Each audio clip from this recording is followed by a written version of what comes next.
చేనేత వస్త్రాల మీద ఎప్పుడు ట్యాక్స్ లేకుండా, కానీ భారతదేశంలో ఫస్ట్ టైం నరేంద్ర మోడీ గారు వచ్చిన తర్వాత చేనేత ట్యాక్స్ వేయడం జరిగింది. దాన్ని రిమూవ్ చేయాలని అందరూ దేశవ్యాప్తంగా లొల్లిపెట్టింది, అయినా కూడా ఎందుకు అది పోతలేదు.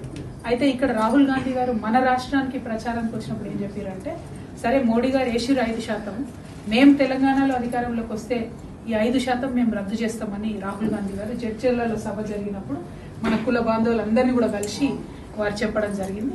సో ఆ విషయాన్ని తప్పకుండా కాంగ్రెస్ పార్టీని మేము అంటే మనం ఉన్నప్పుడు నిధులు వారినే వరదలు లెక్క ఇప్పుడు ఈ గవర్నమెంట్ లో తిట్లు వారుతూనే తప్పితే ఇంకొకటి అయితే ఏం జరుగుతుంది. యథా రాజా తదా ప్రజ అన్నట్టు ముఖ్యమంత్రి మంత్రులు అదే పనిగా తిట్ల దండకం జరుగుతుంది తప్ప ఇంకోటి లేదు. ఆయన ఒక మాట అంటున్నాడు మన ముఖ్యమంత్రి, కేసీఆర్ మొక్కను వీకేస్తాడట, మొక్క కూడా మొలవనియాడట కేసీఆర్ ఏమన్నా మొక్కనానే, ఆయన ఒక వేగు చుక్క, ఆయన ఈయన చూడగలుగుతాడా, అసలు ఆలోచన చేయగలుగుతాడా, ఆయన ఈయనకు అర్థమవుతాడా, అంతం చిక్కుతాడా, ఈయన గురువుకే వాళ్ళ గురువుకే చుక్కలు చూపించి తెలంగాణ తెచ్చుకుందాం మనం. అట్లాంటిది ఈయన వచ్చి కేసీఆర్ మొక్క మొలవనియ అది ఇదని మాట్లాడితే నవ్వు వస్తుంది తప్పితే దాన్ని మనం సీరియస్గా తీసుకునేటువంటి అవసరం లేదు. మనం ఎప్పుడైతే ఒకటే సూత్రం పోయినాం, మనం ప్రజలు నమ్ముకున్నాం, ప్రజల దగ్గరికి పోయినాం.